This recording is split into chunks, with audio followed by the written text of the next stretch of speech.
What is going on, guys? Welcome back to another video. The UFC is back after a week off. I'm so excited for this card. I don't know if it's because of the break, the 1 week break, but when I was going through the research, watching tape for this card, I'm so pumped to watch this card. I think this has potential to be a great fight night. I mean, it has a great main event. The return of fan favorite Gilbert Burns versus a, I dare to say, dark horse in the welterweight division. We have Natalia Silva versus Jessica Andrade, just the co-main. We have my nemesis, Steve Garcia. Cody Durden is fighting on short notice versus Matt Schnell. The return of Trevor Peek. We have OSP on the card. One of the biggest favorites in the history of the UFC, in Isaac Dulgarian. He's minus 2,500. We got the judge's favorite fighter, Vanessa Demopoulos. This is going to be a very good card. I hope it's a very good card. I'm very hyped for it. We got some bets, obviously. But overall, I cannot wait to talk about it. Enjoy the intro. I forgot to mention, there are timestamps in the description. So if you want to get my insight on a very specific fight, or you don't care about the women's fight, you can just skip. I have timestamps. They are on the description down below. And please leave a like if you enjoy the video. Now you can enjoy the intro.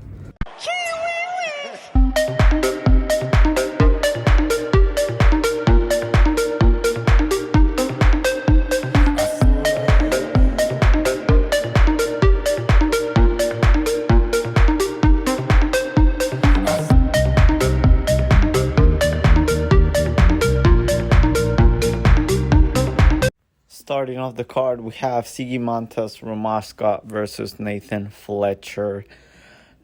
I don't think anybody cares about this fight. This isn't even the finale for the Tough series, so I don't think anybody knows exactly why this fight is on this card, other than Nathan Fletcher being from the same gym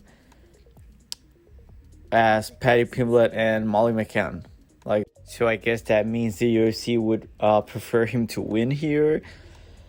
My concern of Nathan Fletcher is, from what we've seen, he wants to get physical. Okay, he likes to be a bully in the cage, but this man is a bantamweight fighting a lightweight at featherweight.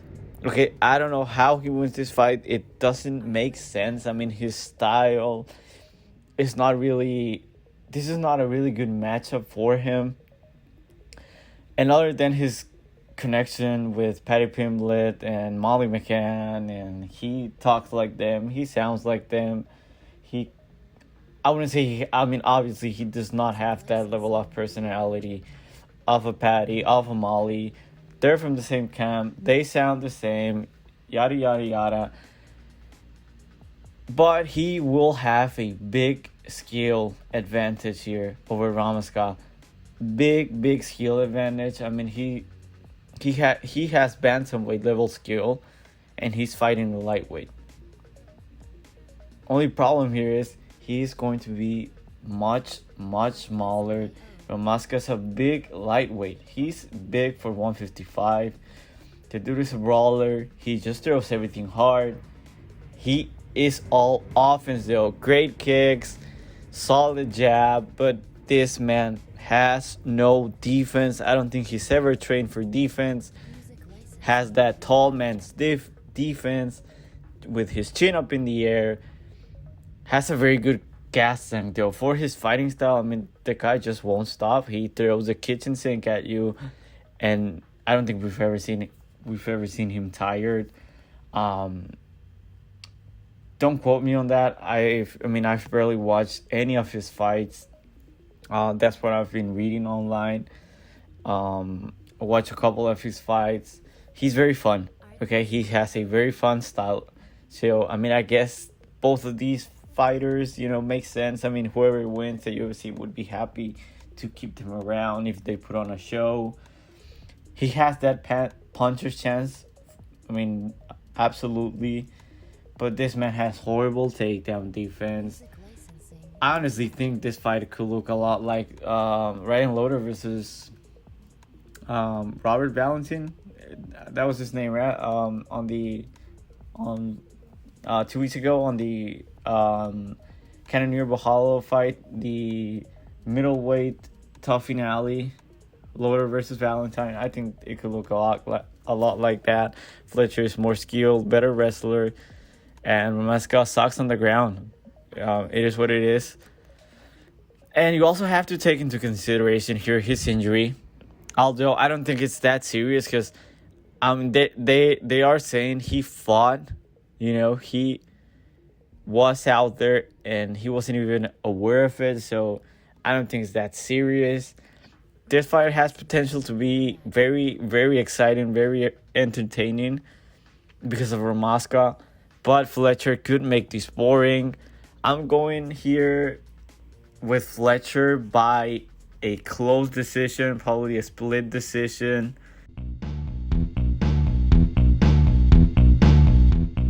Next up, we have Andrade Petroski versus Dylan Budka. God, man, Dylan Budka sucks. He is ass. He looked horrible. And I mean awful. He sucks. He looked like he wasn't even... I don't think he's a wrestler. Like, honestly, I don't think he's a legit wrestler. I think he... I don't know how he convinced someone. He convinced the UFC that he is this credentialed wrestler. He is not. He sucks. That was Cesar Almeida's UFC debut. The guy couldn't take him down. He tried and tried again and again and again. He was trying so hard that he gassed himself out. And I actually went back and rewatched that fight. And honestly, I think it's worse than I remembered. He looked scared. Honestly, he was terrified of being out there in the middle of the cage versus Almeida. And he gassed himself out. Showed... I don't want to say like terrible cardio. I know people say Petroski has bad cardio, but his cardio looked great. Honestly, his cardio looked much better on his last fight. And is Dylan Budka a fraud? Yes. Yes, he is. He is a fraud. That being said, I don't see how Petroski is a minus 250, almost minus 300 against anybody. I don't care. Under Petroski, he will forever be the guy that got knocked out by somebody's hip. And they're basically the same fighter. We have a lot of kind of these mirror matches in this card. But Petroski is just bigger, stronger, better. He's actually a wrestler. He's a better grappler. He's stronger, more athletic, great top game. I was leaning towards Petroski because I thought he could also beat him up on the stand-up. But, I mean, I think Budka's a better striker, but that's it. He's just a better striker. And honestly, he's more technical, more skilled, better striker. On paper, shout out Anthony Smith. He is better. But he doesn't throw with intent, You see it that he just wants to close distance. And with Petroski, yeah, his striking is terrible. Terrible defense. But he throws hard. He throws those meaty hooks. And he will just stand there and trade. His cardio look better. Has great submission threat. He doesn't rush anything. And he has that fighting style similar to like a Sean Brady that we'll see in the main event of this card. He has a way at taking the back. His jiu-jitsu is very good, very slick, and I think he takes Budka down. They wrestle against the fence for a couple minutes. The fight hits the ground. Petroski just starts going to work. I think he finds it back. I think he does it in the second round. Give me Petroski by second round submission. Next up, we have Jacqueline Amorim, minus 300 favorite, versus the stripper. You look lonely. I can fix that. Plus 235. Honestly, at this point, I think we've all learned our lessons. You have to start betting Vanessa Demopoulos by split decision. Like, I know it's ridiculous, it's stupid. You hate it, so you probably won't do it because it implies accepting that the sport you love, the sport we all love, cherish, it's rigged.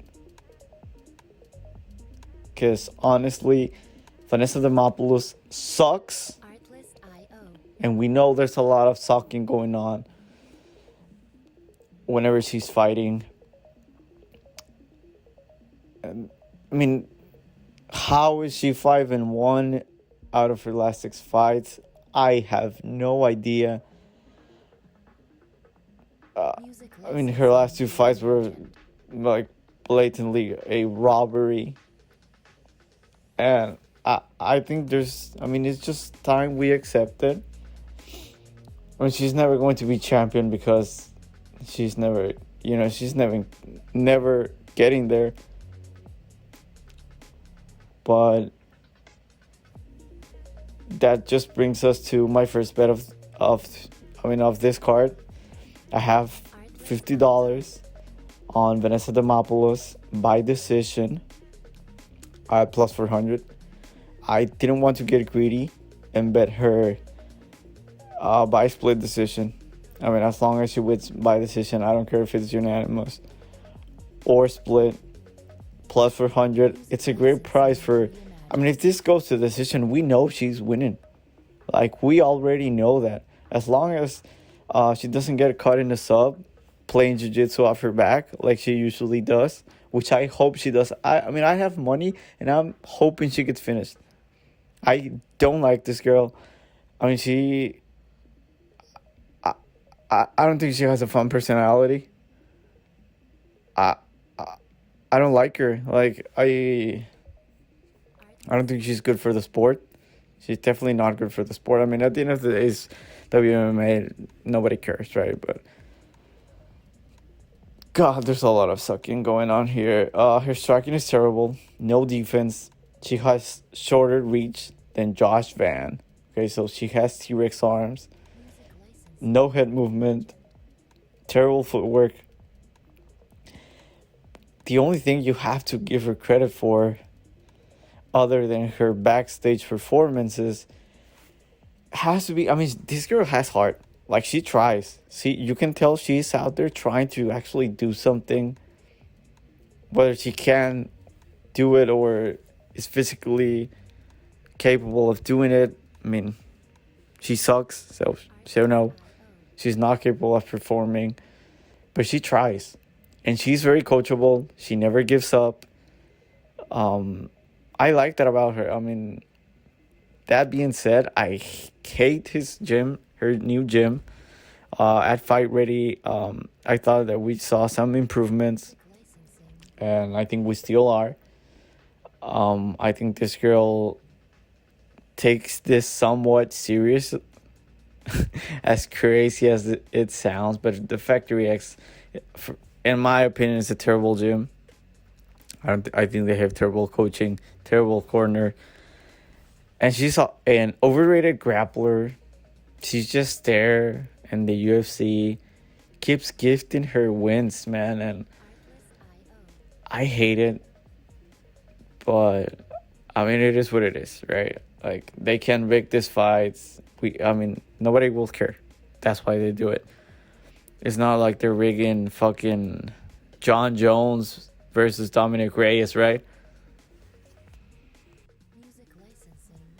Vanessa, she will try to get the fight to the ground, but she has no idea how to take her opponent to the mat. She can wrestle, kind of like Mackenzie Dern. She will pull guard. She's more than happy to be on her back. She will play jiu-jitsu, look for stupid arm bars and shit. On the other hand, we have a very skilled fighter. Actually a fighter. This girl she's cute.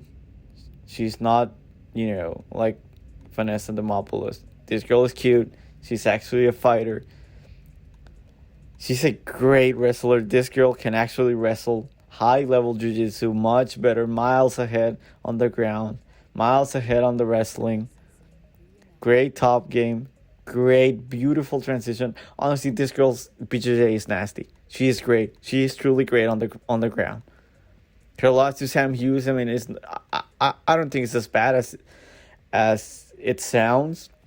I mean, that's just how Sam Hughes fights go.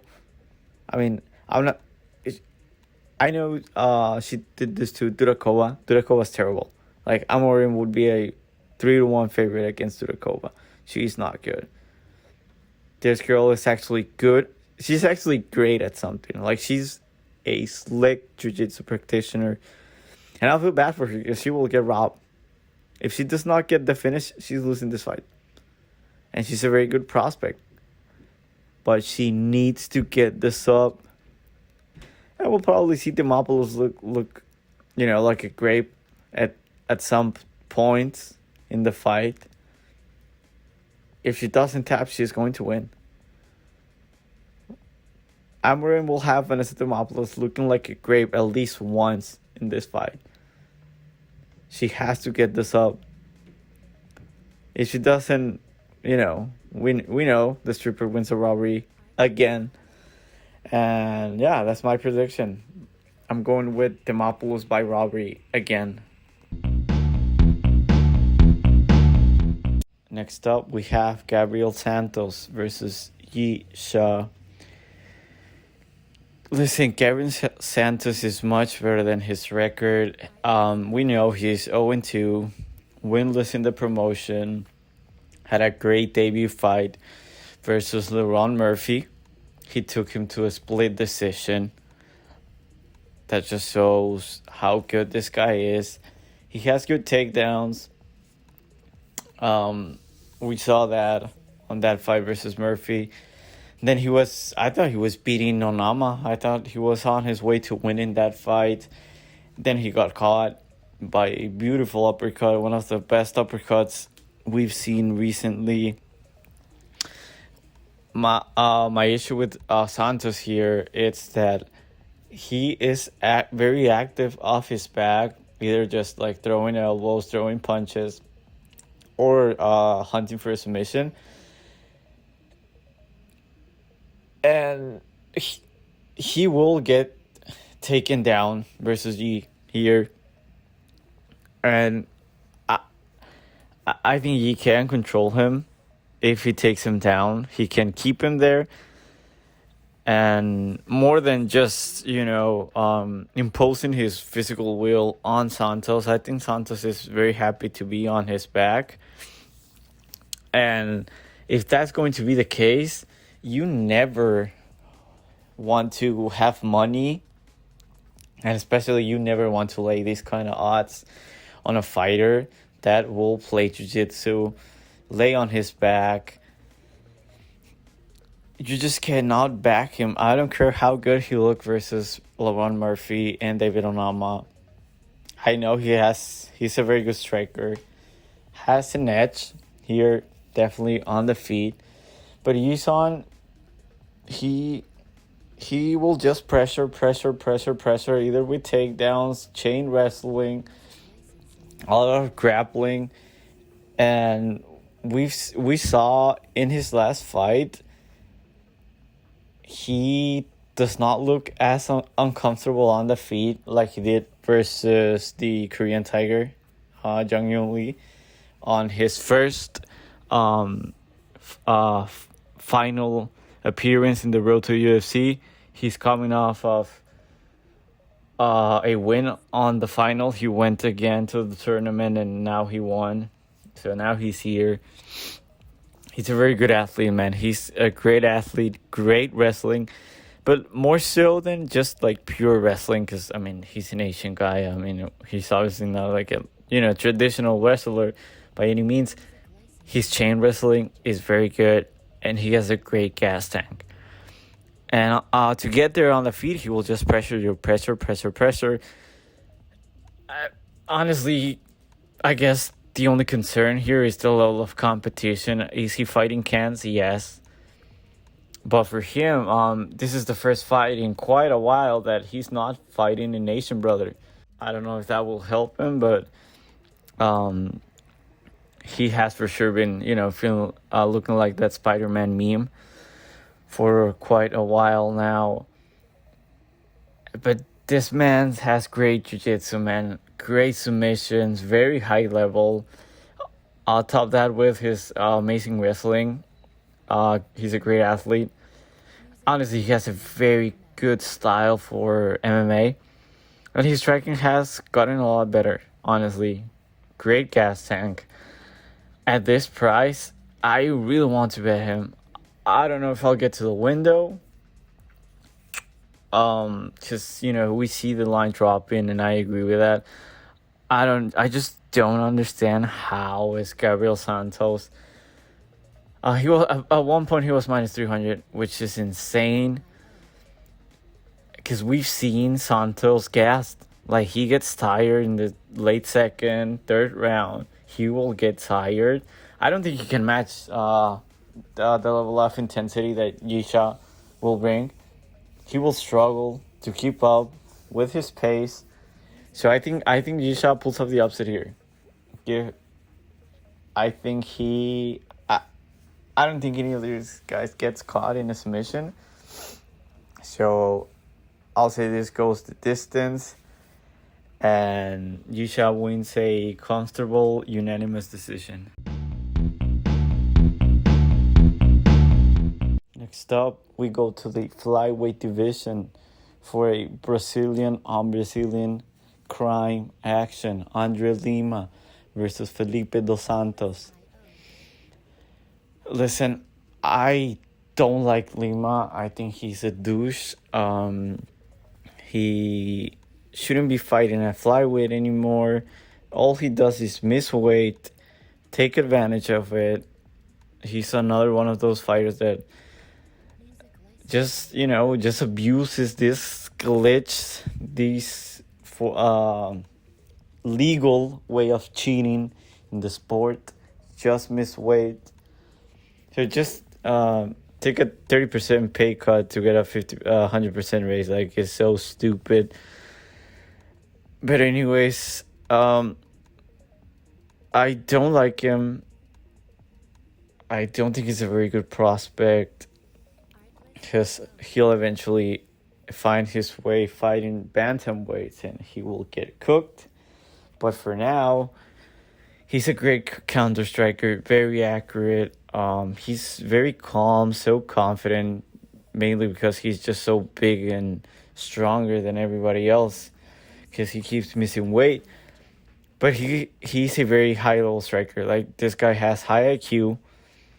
I get that he has not looked great in my eyes, and I think a lot of people also are, questioning, because he kind of looked bad versus Raposo. And I mean, Raposo, he's all right. Like, he's all right. He's not. I wouldn't be surprised if he's out of the UFC in 2 years. You know what I'm saying? But I think this fight just plays the exact same way. The only difference, I don't think Dos Santos can take a punch like Raposo. So I definitely see KO from Lima here. He's a weight bully, super accurate, doesn't panic. high level striking with very good kicks. The guy cheats. He constantly grabs the fence. He's a cheater. Like, he's trying to win. He's a cheater. And Dos Santos, man, I love his DS. He's so good. And everybody just keeps bringing up his fight versus Manel Cabo. He's not getting knocked out by Andre Lima, Manel Cab. And this was way back when Manel Cab was, he was a people's champion. Like, everybody was ready to give him the belt. He's so good. He's great. He's what flyweight needed. Turns out he was not what the division needed. But Dos Santos, very good volume, great combinations. But he's throwing pillows out there. He's throwing pillows. Yes, his volume, very good. I don't think it's enough to outmatch Lima's power. I just don't. Both of them are very young. And I would love for Santos to win. He's one of my guys. I like him better. I'm not a big fan of Lima. I already said it. But I think Felipe Santos loses either by a convincing 30-27 decision, or he gets slapped, and I think he will get caught. He'll probably be down 2 rounds. His corner will tell him, hey, you're down 2 rounds, we need to finish. He'll put himself in harm's way, and Lima will find his chin. So I'm going with Lima by 3rd round knockout. I have money on that. I have a $50 bet on Andre Lima by KO. It's plus 600. So it's 50 to win 300. That's a great bet. I know this is flyweight, but Lima's a bantamweight fighting a flyweight at the end of the day. Next up, the Midwest Choppa versus Brendan Marotte. This is one of the, if not the biggest betting line ever in the history of the UFC. Dulgarian will make quick work of Brendan Marotte. He's from the Calvin Cater gym. That gym is horrible. It's trash. Horrible. This is a terrible matchup for that kid. He has no chance. I'm pissed. I did not bet this line when it was minus 600. I envy the people that got that line. I saw it. Didn't pull the trigger. It is what it is. Marotte cannot wrestle. He will get taken down and he will get killed in the first round. Simple as that. Do not overthink this. The book that I use still does not have the round lines, so I'm not laying minus 190, minus 200 on the KO because you never know, he could get the sub. So I'll be betting. I'll be putting the house on Dulgarian to win the first round. Just don't overthink it. He's not undefeated anymore. That's good for him. He does not have that that pressure on him. Although he was robbed on his last fight, I like him even more because of that. There's a silver lining. Really, there was. Now he knows what he needs to improve. I mean, we knew his striking wasn't that good, but he gassed. That dude he almost died out there on his fight versus C-Rod. That cost him the fight, really. But he's a great wrestler. He's super fast, super strong, great athlete, great top game, very active on top, has the submission threat. He's legit. I think he's legit. If you can stop his takedown, that's a whole nother story. Marotte won't be able to do so. He's getting him out of there in the first round. Layup win. This is the UFC saying, I'm sorry for that robbery. Here's a layup. Dulgarian by first round KO. Next up, we have OSP, Ovin St. Preux versus Ryan Spann. This line, man, this is ridiculous. Ryan Spann, a 3-1 favorite. I don't care if OSP is 52 years old. He looked good. He honestly looked good on his previous fight. if you're betting Spann, just bet the KO. Do yourself a favor. Bet Spann win KO. I don't think he can out volume OSP. So I don't see how he wins the decision. I don't think he out grapples OSP if he tries to wrestle and get cute with a grappling. He will get out grappled by a 42-year-old man because he's not as good of a grappler as he sees himself. And honestly, he just needs to pace himself. He'll eventually find a KO. But the problem here is Spann has chin issues. This fight could honestly go either way. Somebody could get slept. It could go the distance. OSP could find a submission. If they start to engage in the grappling. Honestly, I think OSP wins this. Like, he's the better grappler. He's the better wrestler. High IQ. I mean, as long as he survives, and I think that's even questionable. I don't think Spann is just going out there and throwing the kitchen sink at him in the first round. I don't think that would be very smart for him. Could he do it? Yes. Could he caught OSP? Absolutely. But OSP at the end of the day is more technical. And he is good. Like, you don't get to fight until your 40s if you're not smart, okay? And don't worry, he will not look like Arlovsky, okay? Arlovsky has looked like that for 8 years. OSP looked good his previous fight. He has not looked terrible. I know he kind of has that syndrome of just standing there doing absolutely nothing. Just throw front kicks. And honestly, I think that's just how this fight goes. A lot of people are going with, think that OSP is getting put to sleep. But I think this will just turn out to be a boring kickboxing point match from range. And Ryan Spann is very low volume. OSP, he's just there.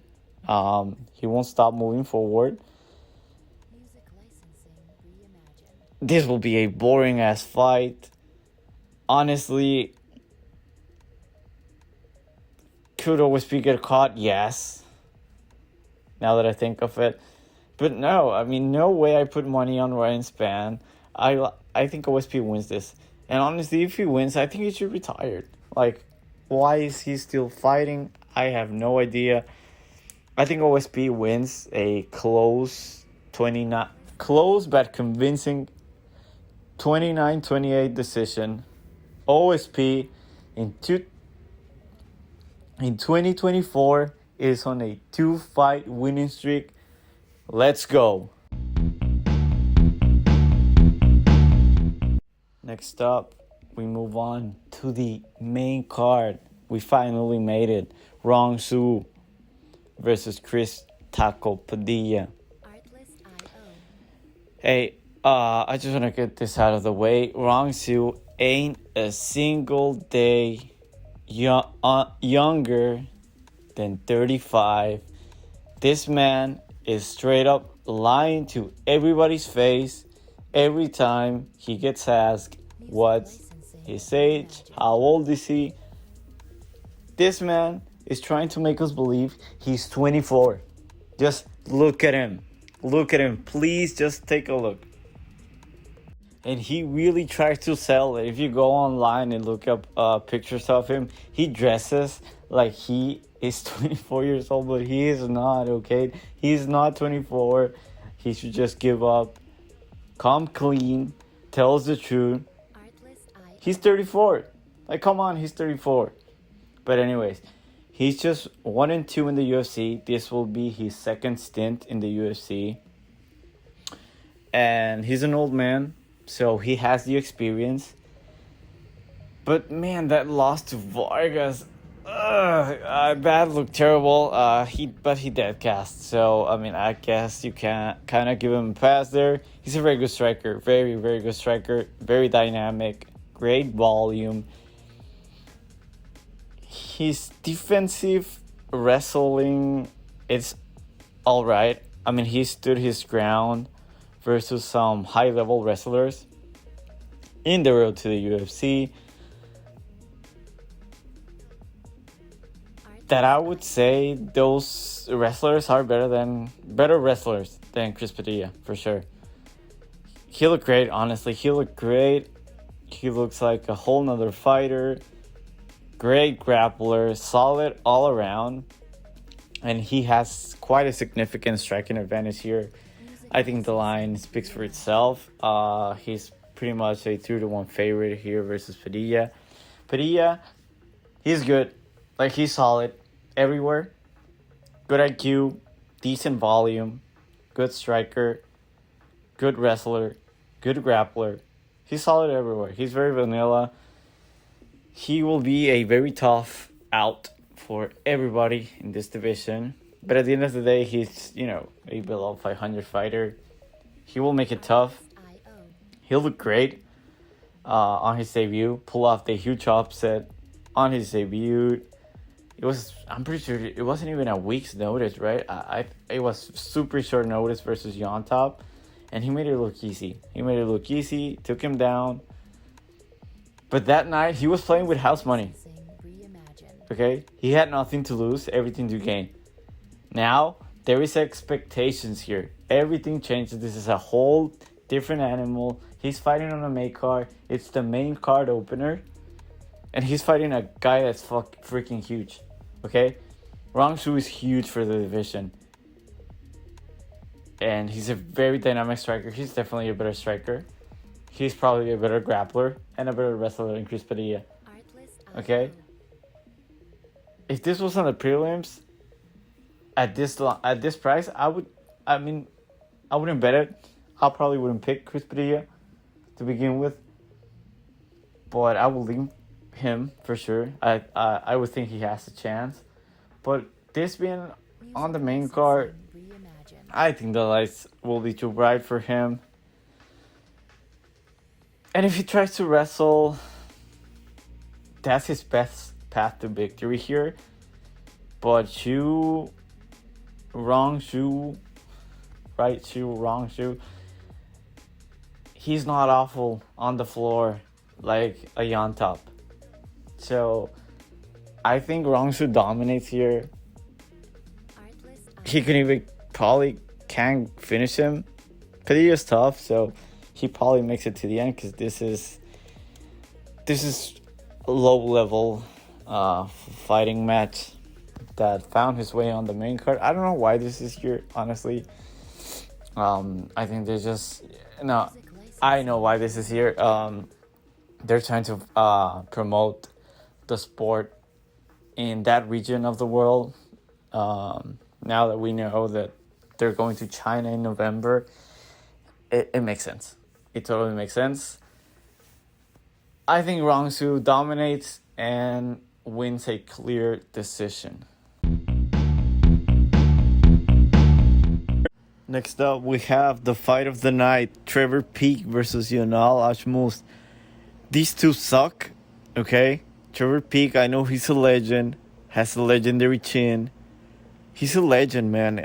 Great moments. Great fights. Super exciting. But he sucks at the end of the day. He sucks. He sucks on the level of a DDP, man. That's how bad he is. Horrible skills. But the man swings hard. Has a very awkward style.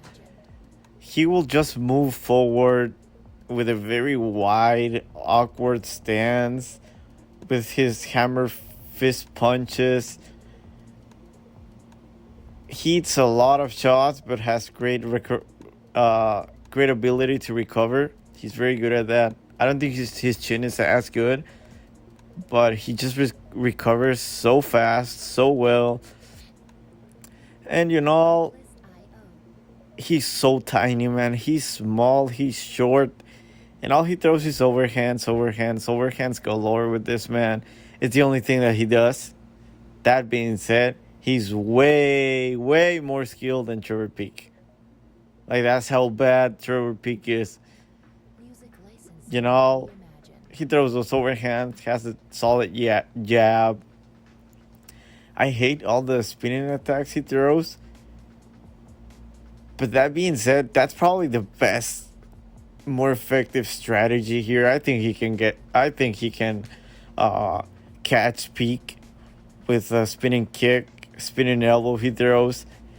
That being said, if Trevor Peak just decides to grapple, he will eat the Red Fox alive. He sucks. He's a horrible grappler. He has good get-ups, but overall he's not very good. And Peak is a good wrestler. Like, he's actually a decent wrestler, and he could make it boring and just cruise to a victory. But man, that's not Trevor Peak. That is not Trevor Peak. That's not the reason he's here. That's not the reason he's here, and that's certainly not the reason he will continue to be in the UFC. He's great for the UFC. I think the UFC loves this man. He always puts on a show. All of the fighters should look up to Trevor Peak, man. And I'm rooting for him. I hope he wins. I'm picking him to win.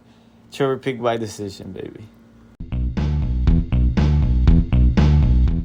Next up, we have a flyweight bout. Matt Schnell versus Cody Durden. This is a, 4 or 5 days notice fight. They'll be fighting at 135, so my bad. This is not a flyweight. This is at bantamweight. And Schnell, he was scheduled to fight Alessandro Costa. I just talked about him in one of my videos. I think he was going to get KO'd. He was going to get knocked out by Alessandro Costa. Costa, I think, was like a -600 favorite. Now he's facing Durden.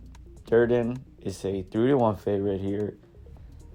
And I think it's a little wide for my liking.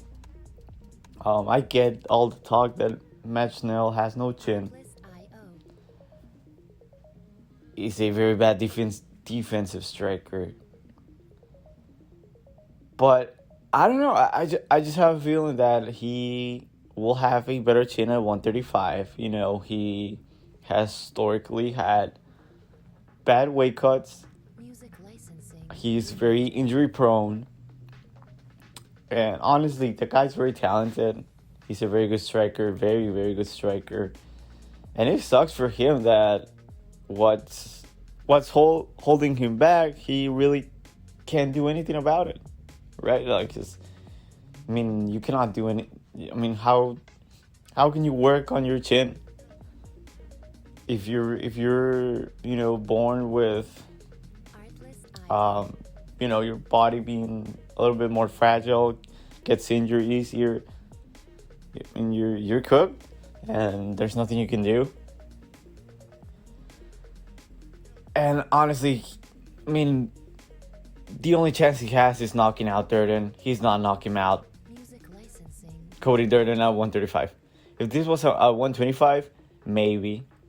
Because Durden was just knocked out, and I think he was out cold versus Bruno Silva. And that was like a month ago. This is short notice. Upper weight class, I don't think we see a knockout. I know Durden looked great, and he looked fucking great, man. He was destroying Bruno Silva. He was dominating the whole fight until he got caught.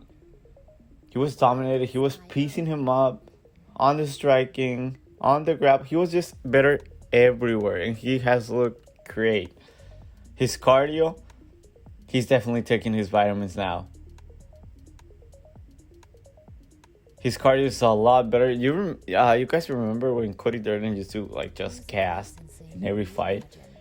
His striking also looked amazing. Bruno Silva's a great striker, and he was destroying him. This man just keeps getting better and better. And he's all pressure. He won't stop. He won't fuck off. He'll be in your face the whole fight. And I think he's better everywhere than Matt Schnell is. Just same thing with against Bruno Silva. I watched Bruno Silva that night. But I mean, I know I got lucky. He was on his way to losing that fight 30-27. And Durden is a great wrestler, very good grappler. Honestly, this is Cody Durden by however he wants, whenever he wants. This could be a KO. I know I talked about this being a 135 and maybe Schnell's chin is a little bit better. He'll, with all the damages he's going to do, he could probably get a KO in round 2, round 3. He could get the submission. He can win a decision. I mean, this is Durden all day here. All day, every day. Twice on Sundays. I'm going with Cody Durden by submission. I think he gets it done in round 2. I think he'll come out hungry because of what happened on his last fight. There was some bad blood versus Silva, and he got knocked out. I think he'll want to bounce back with a finish, not just a win. And honestly, I think we have to question Matt Schnell's, I don't want to say heart because that's just so mean. But, I mean, his commitment, his dedication to the sport. We saw versus Royval, he tapped as soon as he felt Brandon's arm near his neck. Like, that was... it was a double hand tap. That was pretty low. So I think Cody Durden takes him down, beats him up. Schnell gives up his back, lifts his chin up, and he gets this up. Cody Durden by second round submission. And honestly, put him in your parlays. Like, he's not losing to Matt Schnell in 2024. No way. So, Steve Garcia is getting put to sleep on Saturday night. Steve Garcia is getting put to sleep. Yep, that one aged horribly. And Steve Garcia is back. This man won't leave me alone. He still haunts me. And he's back. So, will I pick against him again?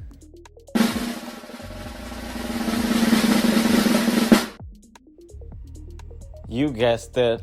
Of course I'm picking against Steve Garcia again. He sucks. I will stand by it until the day I die. Steve Garcia sucks, okay? He is terrible. The only problem here is Kyle Nelson also sucks. He sucks. Both of these guys, I don't know what deal they made with the devil to get this far, to start this run they're on. I mean, Steve Garcia is knocking everybody out. Kyle Nelson is on a 2 or 3 fight winning streak. Garcia's on a 5, I think it's 4 or 5 now, KO streak. This is crazy. Like, both of these guys are overachievers. Nobody thought this was going to happen. This was going to be how their careers panned out. Nobody predicted this. Okay, go and watch both of these guys tape before UFC. God, they're terrible. Okay, both have insane power. Both are big for the division, like kind of skinny and lengthy, but have like power for 145. And for Kyle Nelson, I know it's risky, but at this price, like, I have to do it again. I'm sorry, I have to do it again. This is a much better price. And I think Kyle Nelson, for what it is, he's better than Sangwoo Choi. Maybe not, well, I mean, the thing with Choi is he's so good, so technical, but once he gets tagged, he just panics and starts swinging like an idiot, and he goes down because he doesn't have a good chin. But for both of these guys, it's pretty much KO or bust. They're not going to start wrestling. But if this for some reason this goes the distance, you have to give the edge to Garcia there. He definitely has better cardio. Although both of these guys, I don't think their cardio is very good. So somebody's getting put to sleep here. Like somebody's going down, and I'm willing to back Kyle Nelson versus Steve Garcia again. Okay? Music licensing. I have a personal vendetta now against Steve Garcia because of what he did to my boy Melky Costa, okay? And honestly, both of these guys, I want to say Garcia's time is overdue. He's an overachiever. But I will also have to say that about Kyle Nelson, okay? Both of these guys are bound to lose. They're not good. Eventually, their luck has to run out. This is going to be chaotic fight. Somebody's going down. It's probably somebody will go down in round 1 unless they, go out there and try to measure the distance. That's why I have Kyle Nelson by second round KO. He's going to put Steve Garcia Music licensing reimagined. on the floor, face planting the mat. Because this is a coin toss at the end of the day. And I think Kyle Nelson has better chin, in my opinion. That being said, he will have a reach, speed, cardio, and technical disadvantage. But I'm still going with him. I have a personal vendetta against Steve Garcia. So he is getting knocked the fuck out in round 2. Next up, we have our co-main event. I know it's a women's fight. I know everybody shits on them, but this is a great co-main event. Honestly, Natalia Silva, man, she's so good. She's a phenomenal striker. Watching her striking, I think she has I think she's a better striker than Lemos. Lemos probably hits harder, but Natalia Silva's amazing. I think she could be the champ. Can you imagine a fight, Natalia Silva versus Manu Firo? What a fucking fight that would be. I honestly, I would give the advantage to Natalia Silva there. I see a lot of people picking on Josh here. Honestly, I don't see how or why. I think it's over for her. She's so old now. And the last time we saw her do actually something, it was against, she beat Mackenzie Dern, for fuck's sake. You guys know what I think about Mackenzie Dern. I think she sucks. And she barely beat Marina Rodriguez on 300. And that's only because Rodriguez slipped, fell, and couldn't get back up. Because Andrade is just so physical. But Andrade has that power, and he was, mauling people. But at 115, okay, that's strawweight. This is a flyweight. Honestly, she was on a horrible skid.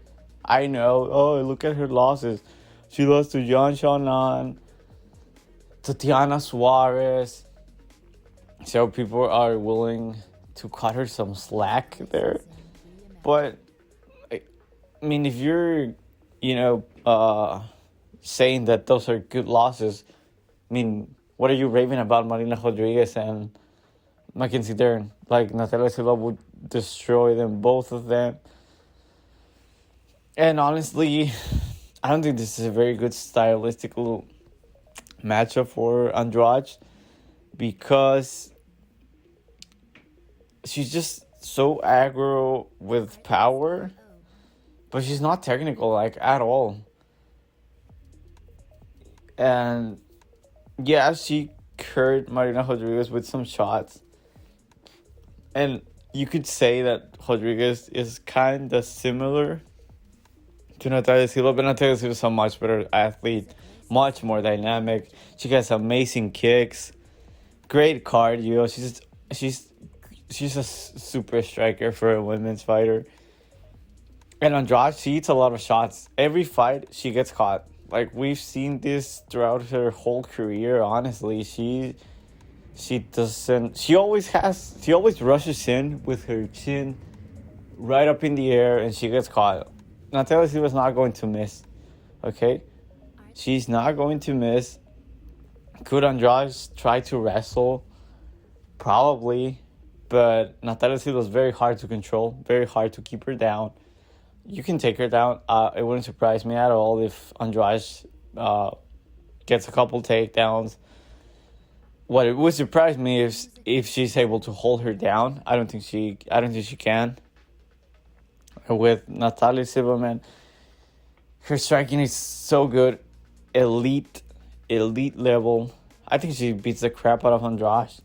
I think she beats the shit out of her, and I think she gets a finish.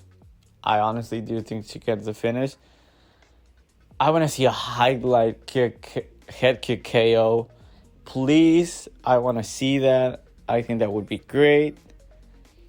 So, I'm picking Natalia Silva by KO. And I have a bet on this fight that we'll talk about it right after this, right before the main event. I have a 3-leg parlay.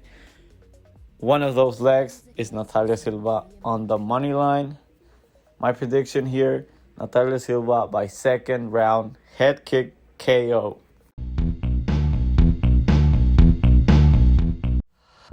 So, the reason you're here, we finally made it to the bets section. That's the reason you're here. Please do not lie to yourself. Starting off this week, I already talked about this bet.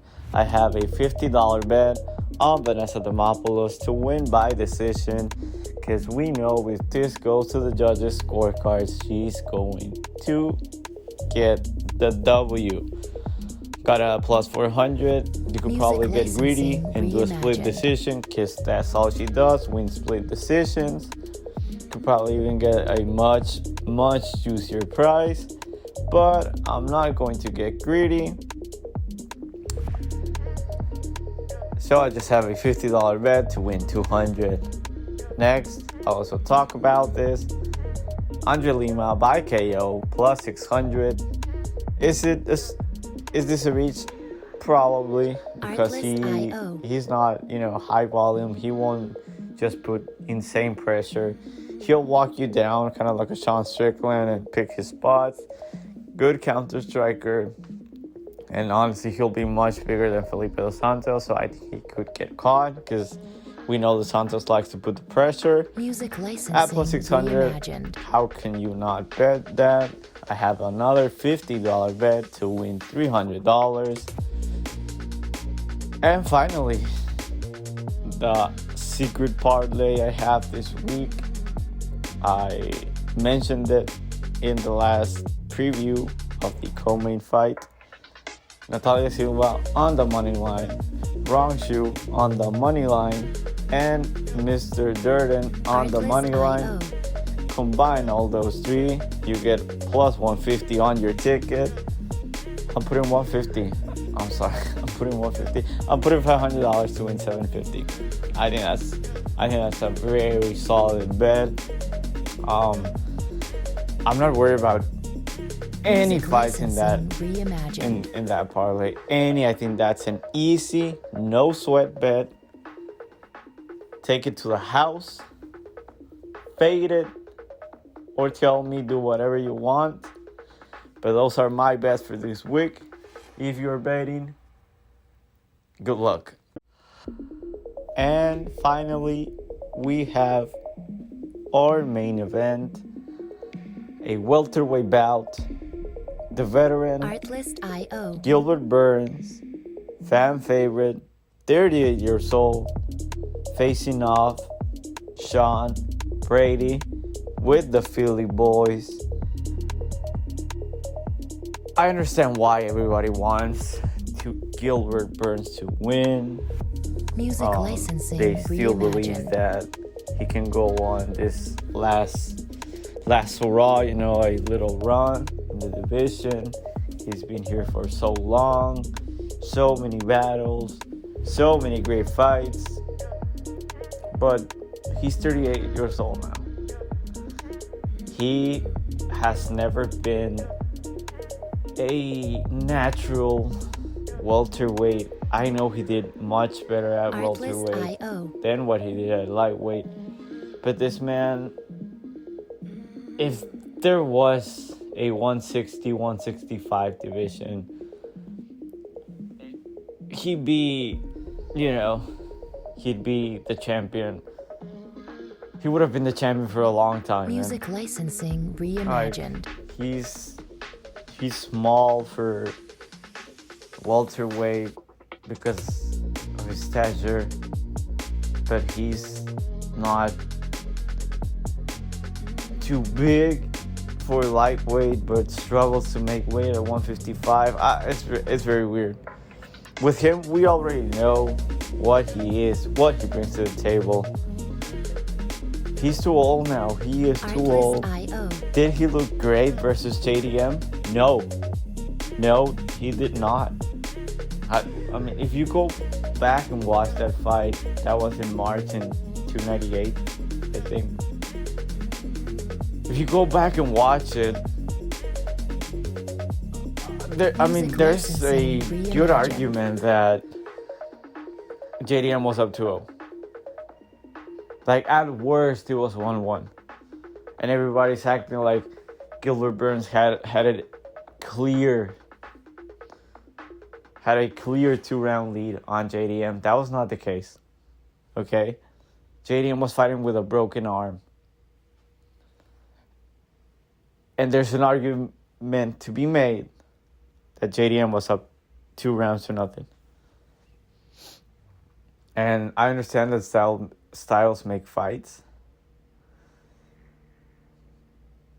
I don't think he has much of a chance here. I don't agree with the line. The only reason why I think this line is not, at least minus 200, minus 220, is because everybody's betting with their heart here. Everybody wants Gilbert Burns to win. Everybody's trying to make a case for Gilbert Burns to win. And I understand. I see the reasoning, of course he has a chance. He has the cardio advantage. We've never seen Brady, in the 4th and 5th round. So that's a huge advantage for him. He has elite level jiu-jitsu. He's a much better striker, more technical. His striking has gotten so much better throughout the years. But I kind of worry about that because I fear that he just sees himself as a great striker, which he isn't. He's good, but he's not a great striker. And if he thinks he can just stand there and piece up Sean Brady, I think he is in a whole lot of trouble because Sean Brady throws bombs, man. He throws with intent to kill, to put you down. He's not a good striker. His striking is terrible. But like I said, he throws bombs, and he has power. Not only throws hard, he has power. Okay? And Gilbert Burns, is his chin gone? I don't think I can go as far as saying his chin is gone, that his chin is over, done. But he's old, has taken a lot of damage throughout his career. If he doesn't get caught, I think he has a decent chance of winning this fight. And the line reflects that. That being said, I don't think he can. I don't think he KOs Brady. And I don't think he catches Sean Brady in a submission.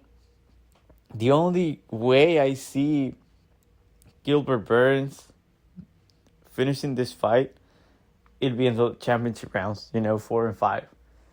If you can't bet Burns win round 4, round 5, I think that's a great bet. That's a great number. Sean Brady, on the other hand, The man has a podcast with Joe Pyfer. Like, everybody hates Joe Pyfer. He is an idiot. The Philly boys, they're good. They're not the fighting nerds, but they're also not Factory X. They're somewhere in the middle. But it just works. Like, what they do, it works. We see it with Joe Pyfer. I know he looked terrible versus Manson, but he gassed. And, I mean, seeing that, I know they're just teammates, you know. They're not the same fighter. But seeing what happened to Joe Pyfer, I mean, if you're Sean Brady, you basically live with Joe Pyfer, right? You see him every single day of your life. You have to. There was a lesson for Sean Brady in that fight as well. Is what I'm trying to say. Okay, he had to learn something from that. Besides, he's not undefeated anymore. He already has a loss on his record. So, you know, I love that. I don't like betting on undefeated fighters. That being said, I'm not betting on Sean Brady. I cannot do it. But back to the point I was trying to make is, you know, the Philly boys, they make it work. And I'm not worried about Sean Brady's cardio. Like, if he shows up and he death gasses in the 4th round, I'd be very surprised. I would be very surprised. Because I don't think they're idiots in the cage. You may not like Joe Pyfer. I don't like him. And Sean he has a very unique way of getting you down. Very weird wrestling style. We saw that versus... I mean, he was taking Wonderboy down with no... It didn't look like he even was trying to take him down. It was just so natural. He's great at taking the backs. We've noticed, like, he will immediately start transitioning to take your back. And he has... I mean, his wrestling style is just so, like, unorthodox, very weird. Nobody doesn't like him. He can take you down. And once he takes you down, he has very, very good control. I mean, this guy submitted Jake Matthews. He killed Jake Matthews. I'm not saying Jake Matthews is Gilbert Burns, but Jake Matthews is very good. Like, he's a very, very good MMA fighter. I mean, go back and watch Jake Matthews fight versus Michael Morales. That was a good fight. And we know what Michael Morales is in this division.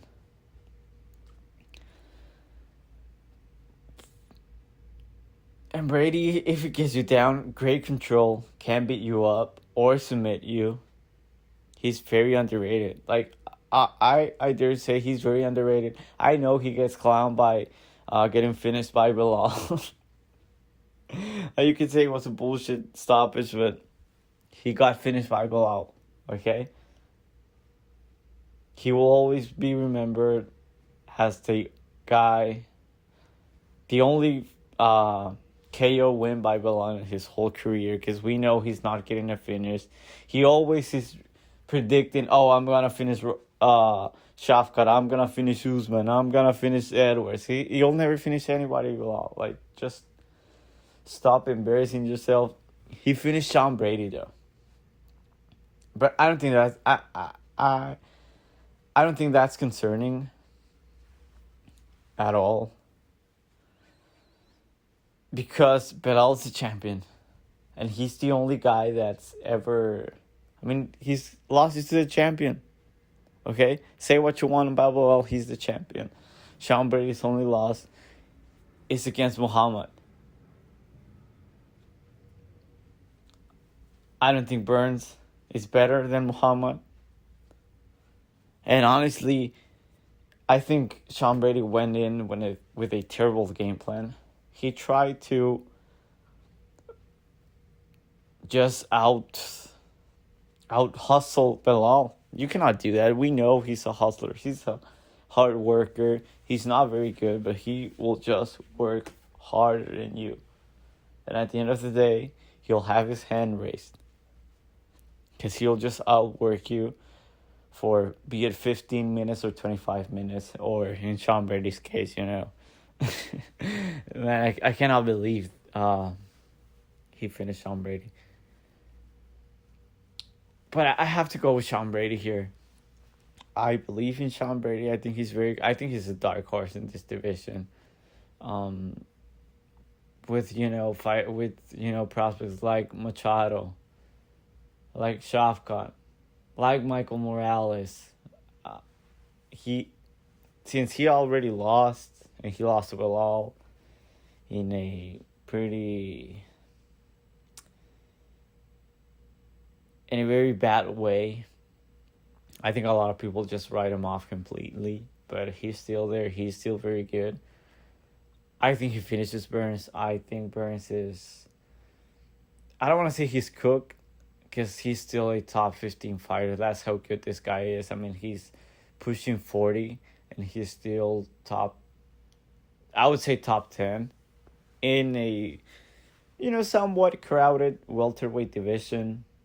It's not the best. It's not one of the best divisions in the UFC, but it's not. This is not heavyweight. That's what I'm trying to say. So it sucks, but I have to pick Sean Brady here. The only way Burns wins this is by decision or a late finish. And that being said, he'll probably be down 3 rounds to nothing. Sean Brady then can just pace himself, cruise his way to a decision. Maybe we see a 49-46, 48-47, 48-47 type scorecard. I don't know. I'm going with I think he gets the finish. That is it for today's video. I would appreciate if you leave a like if you enjoyed the video. And let me know in the comment section down below what is your favorite bet this week. If you comment down below, I'll put a wager on it. I'll tell you on your bet. I will have the tier list as well as the buy and sell video of the week uploaded by tomorrow, if not later on today. Until then, I'll see you guys later. Stay blessed.